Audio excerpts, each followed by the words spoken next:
Pression pour libérer. Nous sommes désolés que vous ayez tant souffert. Ce n'était pas pour vous faire du mal que la mère a mis la pression, mais pour vous libérer. Elle a toujours tenté de vous aider dans vos luttes avec une affection et une sympathie profonde pour vous. J'ai confiance que vous recouvrerez bientôt votre tranquillité d'esprit et votre paix. J'essaierai de vous donner toute l'aide possible.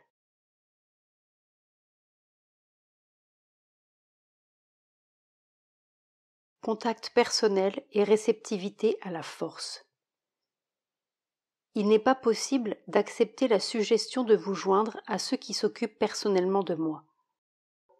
On ne les a pas admis pour fournir une aide à leur sadhana, mais pour des raisons pratiques. En fait, il y a là aussi un malentendu. Le contact personnel continu n'entraîne pas nécessairement l'action de la force. Hriday, qui était le neveu de Sri Ramakrishna, avait ce contact personnel avec Sri Ramakrishna et l'occasion de le servir personnellement. Mais il n'a rien reçu, sauf une fois. Et cette fois-là, il n'a pas pu contenir la force et la réalisation que le maître avait mise en lui. Le sentiment de se perdre que X a éprouvé s'est produit en des circonstances particulières. Darshan et pranam à la mère. Qu'il ait eu cette réponse indique qu'il peut répondre à la force, qu'il a la réceptivité, comme nous disons, et c'est une grande chose, car tout le monde ne l'a pas. Ceux qui l'ont ne sont pas toujours conscients de ce qui en est la cause, mais seulement du résultat. X devrait moins raisonner et essayer plutôt de demeurer ouvert comme il l'était dans ces moments-là. Si j'ai parlé de la force, c'est parce que la mère et moi avons tous les deux eu des milliers et des milliers d'expériences où la force agissait et produisait des résultats de toutes sortes. Cette idée de la force n'a rien à voir avec la théorie ou le raisonnement, mais est ressentie constamment par tous les yogis. Cela fait partie de la conscience yogique ordinaire et de l'activité spirituelle de chaque instant. N'y a-t-il pas une possibilité pour qu'une proximité extérieure et une familiarité plus grande avec vous, ou avec la mère, signifient une aspiration et une croissance intérieure moins grande ? Cela dépend des gens. Il y en a à qui cela profite, d'autres pas.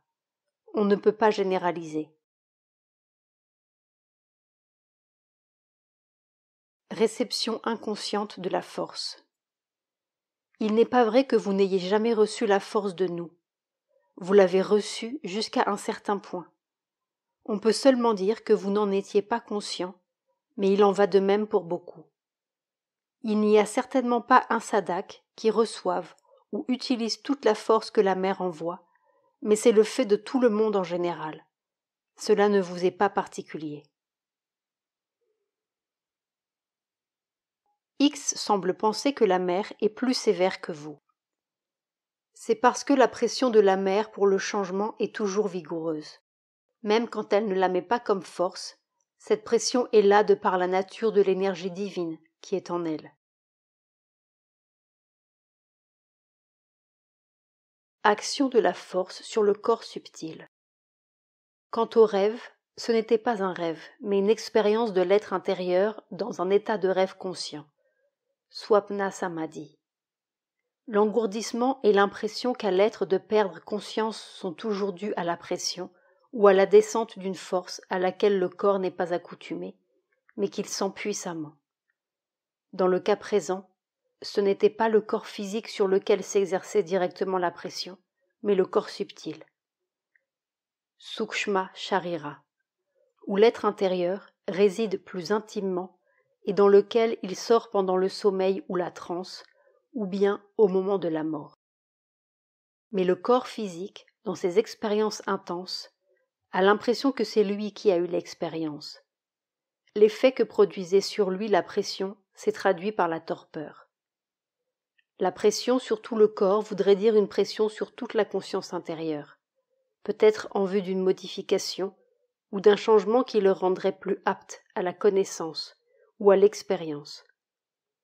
La troisième ou la quatrième côte indiquerait une région qui appartient à la nature vitale, le domaine de la force de vie, une certaine pression pour qu'y soit effectué un changement. La force de la main, le poids, n'indiquerait pas nécessairement qu'il s'agit de moi, car ce n'était pas une expérience de la main physique, et elle n'avait pas lieu dans le corps physique, mais dans les régions subtiles de l'être, où le toucher et la pression de la mer pourraient bien être plus forts et plus pesants que les miens. La mère ne se souvient pas de la date, mais une nuit, à cette époque environ, elle a fortement pensé à elle, la femme dont il est question dans la lettre, et mis une pression pour que soit supprimé un obstacle à une ouverture spirituelle. Il est possible que ce soit cela qui a produit l'expérience. Si c'était moi, cela a dû se faire à un moment où je me concentrais et envoyais la force à différentes personnes, mais je ne me rappelle rien de précis. J'ai, bien entendu, pensé souvent à elle et lui ai souvent envoyé une force pour l'aider.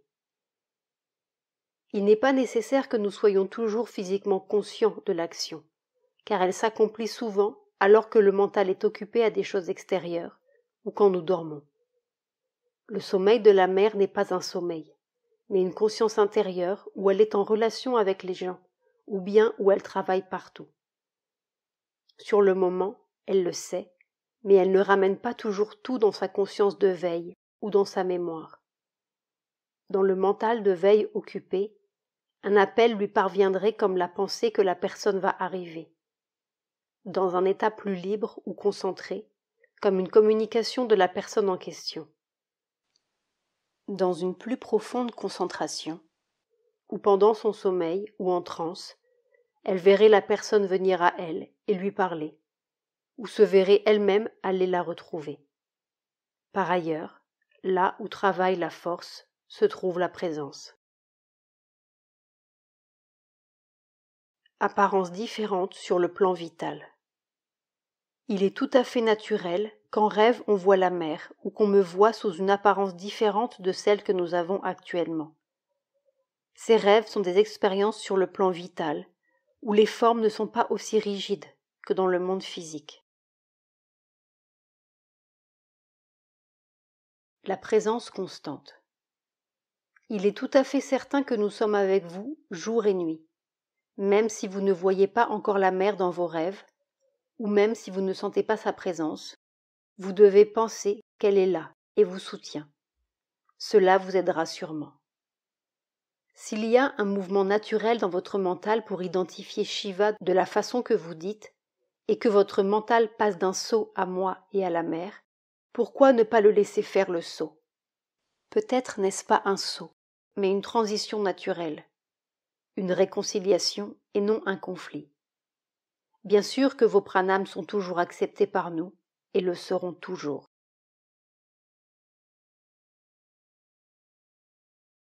Expérience d'une descente. Hier, à la nuit tombante, j'ai eu l'impression qu'une révolution bienvenue se faisait dans l'ordre divin des choses. J'ai assisté à la méditation et senti que toute la salle était emplie de calme et de silence. Il me semblait être assis, seul, en méditation au milieu d'une vastitude sans bornes. Tous les sadhaks étaient devenus un, devenus une masse solide. Et sur cette masse corporelle, une lumière allait et venait sans bruit, en jetant des éclairs électriques. Tout était figé, silencieux, calme, immobile. Bientôt, je découvris en moi de nombreux lotus. Puis, descendit un Vira Mahapurusha, de proportions himalayennes, sous la forme de Sri Aurobindo, qui, comme s'il trouvait la terre incapable de supporter son poids, se tint derrière la mer et plaça les mains sur ses épaules. Le monde entier était écrasé sous le silence et l'ananda. La vision dépasse ma capacité de la décrire. Une force incommensurable se précipita en moi, vague après vague. Ma respiration se fit rapide et brève. Lentement, un silence recouvrit toute chose. Cela me conduisit à penser que la mer s'était peut-être retirée, nous laissant plonger dans un sommeil yogique. Alors, furtivement, tel un voleur prudent, j'ouvris les yeux et vis en face de moi une blanche figure de glace, calme, immobile, figée, statufiée, comme privée de vie. Était-ce une expérience vraie ? L'expérience que vous avez eue était une vraie expérience, car quelque chose est descendu lors de cette méditation, quelque chose qui n'était pas descendu avant, et votre expérience a traduit cette descente dans votre conscience. Que vous en soyez devenu conscient de cette façon indique que votre séjour ici vous a été profitable, et qu'il a préparé votre conscience pour la vraie réalisation. La capacité en est maintenant présente en vous. Votre sadhana futur devrait être un développement qui vous fasse passer de l'expérience à la réalisation.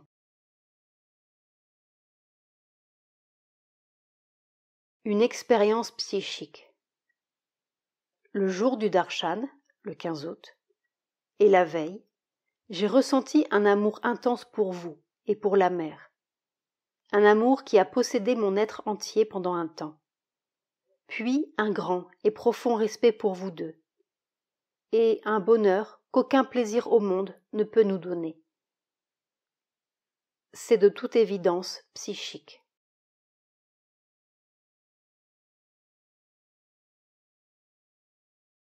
Action conditionnelle de la force. Quant à la force, j'en parlerai une autre fois. Je vous ai dit qu'elle n'est pas toujours efficace, mais travaille conditionnellement, comme toutes les forces. Il n'y a que la force supramentale qui travaille de façon absolue, car elle crée ses propres conditions. Mais la force dont je me sers est une force qui doit travailler dans les conditions actuelles du monde. Ce n'en est pas moins une force pour cela. Je me suis guéri de toutes les maladies, sauf 3, grâce à elle.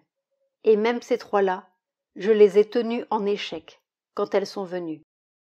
Que je n'ai pas encore réussi à éliminer la réalité ou la probabilité de ces 3-là n'annule pas le fait que j'y ai réussi avec les autres. Quant à la mère, autrefois elle guérissait tout, et immédiatement par le même pouvoir. Maintenant, elle n'a plus le temps de se consacrer à son corps, ou de se concentrer dessus. La maladie a l'avantage en ce moment, c'est un fait. Cela fait partie du combat qui se poursuit dans le domaine de la matière. Mais même ainsi, il y a beaucoup de gens, à l'ashram, qui se débarrassent de leurs maux en se remettant à la mer. Si tous ne peuvent pas le faire, qu'est-ce que cela confirme ou infirme ? Cela prouve seulement que le pouvoir ne travaille pas d'une façon absolue, miraculeuse, impossible, mais qu'il travaille selon certains moyens donnés et dans certaines conditions.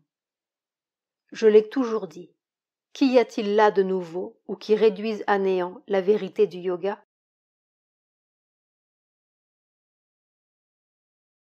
Réceptivité à la force dans la guérison d'une maladie. Je veux dire une certaine réceptivité dans la conscience, le mental, le vital, le physique, selon les besoins. La mère ou bien moi, nous envoyons une force. S'il n'y a pas d'ouverture, la force peut être rejetée ou revenir, à moins que nous ne mettions une grande force, ce qui n'est pas à conseiller. Comme s'il y avait une obstruction ou une résistance. S'il y a une certaine ouverture, le résultat peut être partiel ou lent. S'il y a ouverture ou réceptivité complète, alors le résultat peut être immédiat. Bien entendu, il y a des choses que l'on ne peut pas supprimer tout de suite, car elles font depuis longtemps partie de la nature. Mais avec la réceptivité, cela aussi peut être réglé plus efficacement et rapidement. Il y a des gens qui sont si ouverts qu'il leur suffit d'écrire pour être libérés avant que le cahier ou la lettre ne nous parvienne. Généralement, les disciples écrivaient à Sri Aurobindo dans des cahiers qu'ils lui faisaient parvenir par l'entremise de la mère.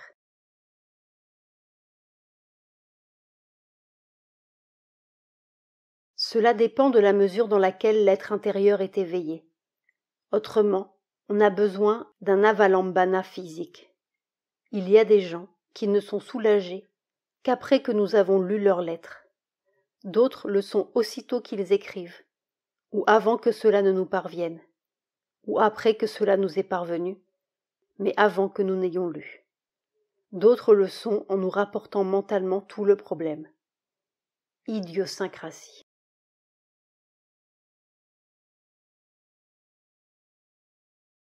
Besoin de renseignements justes.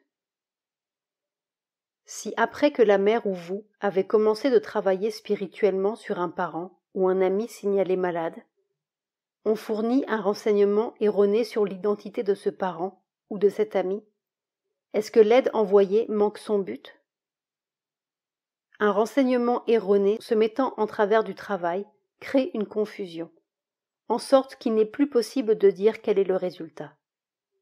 Bien entendu, si le renseignement inexact intervient au début, ce sera pire encore. Il est des plus nécessaires que le renseignement fourni soit correct. Travail de la force par l'intermédiaire des allopathes et des homéopathes. La mère et moi n'avons aucune préférence pour l'allopathie. La mère pense que les médecins aggravent très couramment les choses au lieu de les améliorer, en gâtant la résistance de la nature à la maladie par un emploi excessif et mal ordonné de leurs médicaments. Nous avons pu travailler par l'entremise de l'homéopathie de X beaucoup mieux que par quoi que ce soit d'autre, bien qu'il y ait des chances pour que la force travaillant par l'intermédiaire d'homéopathes, qui n'étaient pas des instruments conscients, puisse ne pas avoir mieux réussi qu'avec les allopathes.